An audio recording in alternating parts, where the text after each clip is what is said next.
ना तो वे आजमवादी है, ना वे समाजवादी है, ना वे नाहिदवादी है, वो सिर्फ अवसरवादी है।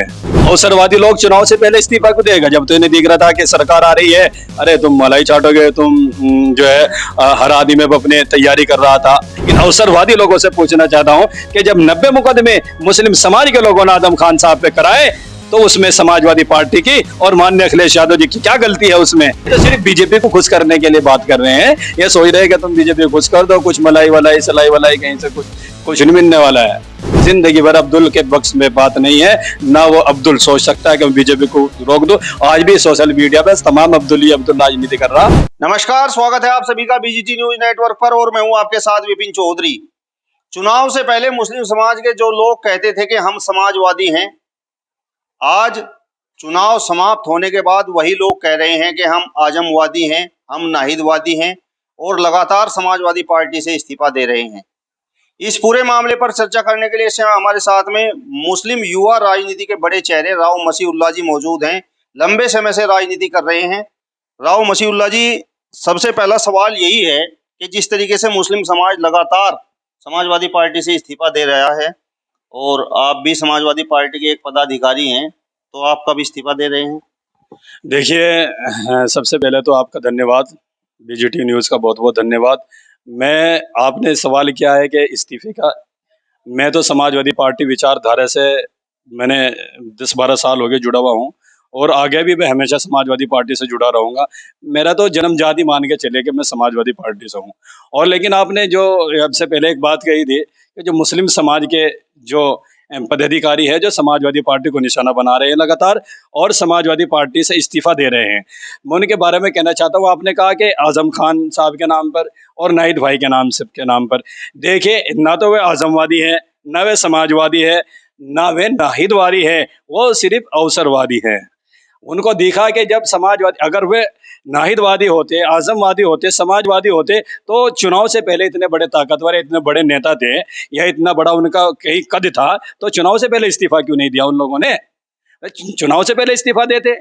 जब तो लहर में आके जो है क्या नाम लहर थी, तो वह भी समाजवादी पार्टी के नेता थे। लेकिन जैसे ही समाजवादी पार्टी की सरकार नहीं बनी और बीजेपी की सरकार बन गई, अब ये सोच रहे हैं कि बीजेपी की सरकार आ गई ताकि तुम बीजेपी वाले थोड़ा सा तुम्हें मतलब वो करने लगे। तो ये सब चीजें राजनीति है। तो इन लोगों ने चुनाव से पहले आखिर इस्तीफा क्यों नहीं दिया? आपने ये बात कही कि ये लोग ना तो समाजवादी हैं, ना नाहिदवादी हैं, ना आजमवादी हैं, तो इन लोगों ने चुनाव से पहले इस्तीफा क्यों नहीं दिया? यही तो वजह है, ये क्या अवसरवादी लोग हैं। अवसरवादी लोग चुनाव से पहले इस्तीफा क्यों देगा? जब तो इन्हें दिख रहा था कि सरकार आ रही है, अरे तुम मलाई चाटोगे, तुम जो है हर आदमी में अपने तैयारी कर रहा था।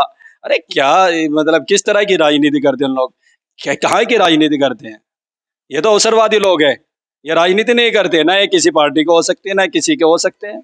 किसके हो सकते हैं? किसी के नहीं हो सकते। इनके ऊपर तो बहस भी करना, इनके ऊपर बात भी करना बेकार है, टाइम खराब करना है। मुस्लिम समाज के जो लोग इस्तीफा दे रहे हैं वो तो ये कह रहे हैं कि मुस्लिम समाज का लगातार उत्पीड़न हो रहा है, समाजवादी पार्टी चुप है, अखिलेश यादव चुप हैं, आजम खान लंबे समय से जेल में बंद हैं, कोई सुनवाई करने वाला नहीं है, नाहिद हसन लंबे समय से जेल में है, कोई उनकी पैरवी करने वाला नहीं है।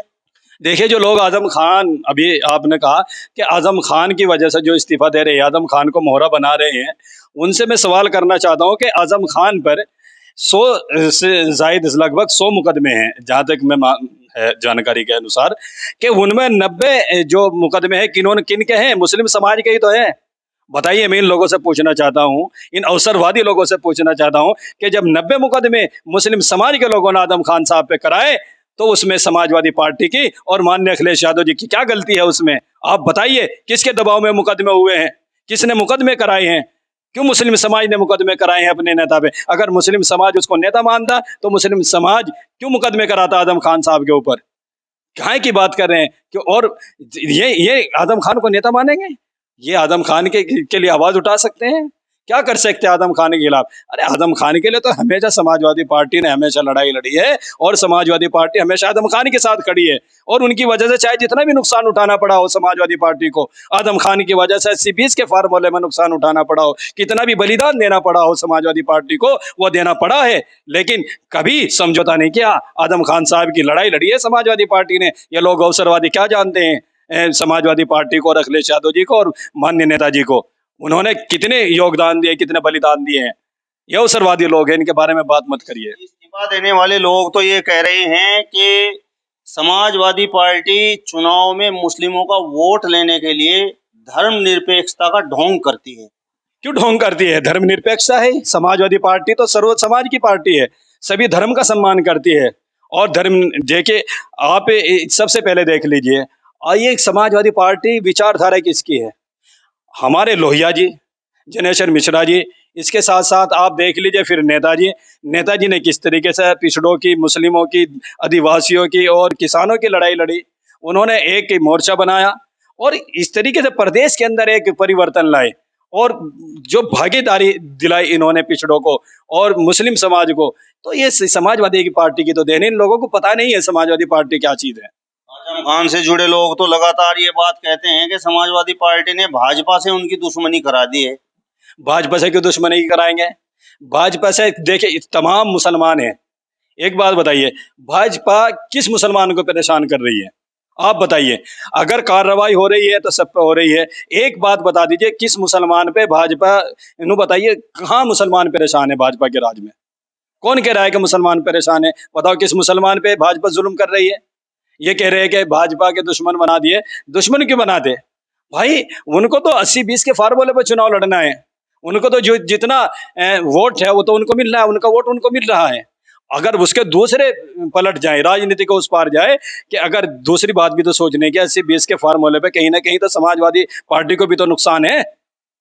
आप भी बताइए कि जो वोट विजेता वोट है, जो 5 लाख वोट नहीं मिल पाया, हमें सरकार नहीं बना पाए, तो कहीं ना कहीं 80-20 के फार्मूले से कहीं ना कहीं हम अटके हैं। क्या मुस्लिम समाज ने भी कुछ छोटा मोटा सभी को जो वोट दिया है? 8% बीजेपी को भी तो वोट दिया है, सबसे ज्यादा वोट करा है मुस्लिम समाज ने बीजेपी को भी। तो फिर ये कैसे कह रहे हैं कि दुश्मन बना दिया, ये बना दिया? औरों को भी दिया है, सब पे गया है मुस्लिम समाज का वोट। कहीं की राजनीति करते हैं लोग। ये तो सिर्फ बीजेपी को खुश करने के लिए बात कर रहे हैं। ये सोच रहे हैं कि तुम बीजेपी को खुश कर दो, कुछ मलाई वलाई सलाई वलाई कहीं से कुछ नहीं मिलने वाला है। इस्तीफा देने वाले लोग लगातार ये बात कहते हैं कि समाजवादी पार्टी को अब्दुल का वोट तो चाहिए, लेकिन जिस समय अब्दुल का उत्पीड़न होगा तो समाजवादी पार्टी खामोश रहेगी, अखिलेश यादव खामोश रहेंगे। तो अब्दुल अपना वोट कहाँ लेकर जाएगा? मैं इन लोगों से कहना चाहता हूं कि अब्दुल का वोट चाहिए। आप अगर अपना वोट कहीं भी रख लेंगे तो आप बीजेपी को रोक देंगे? आप में दम नहीं है बीजेपी को रोकने का, आप नहीं रोक सकते। अब्दुल अगर चाहे कि मैं बीजेपी को रोक सकता हूं, ताउम्र मैं गारंटी शुदा कहना चाहता हूं, जिंदगी भर अब्दुल के बख्श में बात नहीं है। ना वो अब्दुल सोच सकता है कि मैं बीजेपी को रोक दूं। आज भी सोशल मीडिया पे तमाम अब्दुल ही अब्दुल राजनीति कर रहा, हमारे और लोग तो कर नहीं रहे जो सरकार में बैठे लोग हैं जिनके। वो लोग तो ये कह रहे हैं कि ओवैसी अब्दुल के पक्ष में लगातार बात करता है, उनके हकों की आवाज बुलंद करता है, उत्पीड़न के खिलाफ बोलता है। देखिए बात बताइए, आवाज लोकतांत्रिक देश में मुझे भी हक है, आपको भी हक है। अगर कहीं गलत हो रहा है तो उसके खिलाफ आवाज उठा रहे, अच्छी बात है। आवाज उठाना जुल्म के खिलाफ एक अच्छी बात है।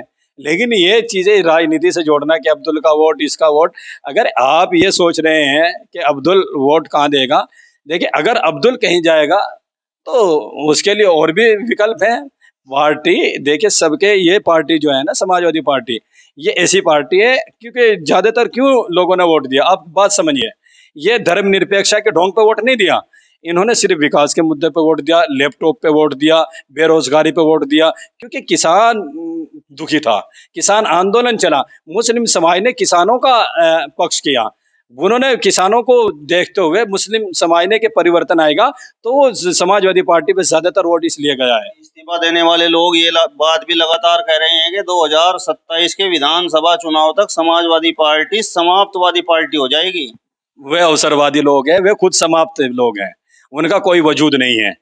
जिनका कोई वजूद नहीं होता वो बेबुनियादी बातें करते हैं। और मैं कहना चाहता हूं, जो लोग आज समाजवादी पार्टी का मजाक उड़ा रहे हैं आपके चैनल के माध्यम से, और मैं कहना चाहता हूं ये रिकॉर्ड में रखिएगा आप भी, कि जिस समय अटल बिहारी वाजपेयी के दौर में जब बीजेपी बिल्कुल सिफर पे आ गई थी और कांग्रेस मजाक उड़ाया करती थी, कहने लगे कि बीजेपी खत्म हो गई है, खत्मवादी पार्टी हो गई है बीजेपी, लेकिन आज बीजेपी देश में सबसे बड़ी पार्टी है। तो यही एक मैं संदेश देना चाहता हूं कि आने वाले समय में समाजवादी पार्टी प्रदेश और देश में बड़ी पार्टी बनकर उभरेगी, और ये लोग वही लोग हैं जो अवसरवादी लोग हैं। इन लोगों की कोई बात सुनने के लिए तैयार नहीं है।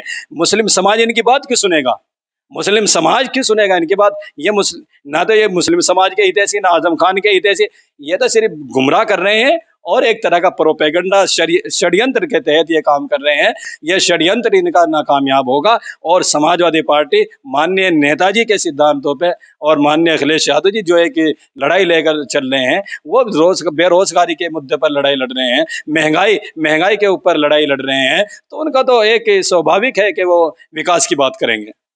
चलिए, तो ये थे हमारे साथ में राव मशीउल्लाह जी, जिन्होंने अभी बताया कि मुस्लिम समाज के जो लोग समाजवादी पार्टी से इस्तीफा दे रहे हैं, ना वो आजमवादी हैं, ना वो नाहिदवादी हैं, ना वो समाजवादी हैं, बल्कि वे लोग तो अवसरवादी हैं। इस वीडियो में फिलहाल बस इतना ही।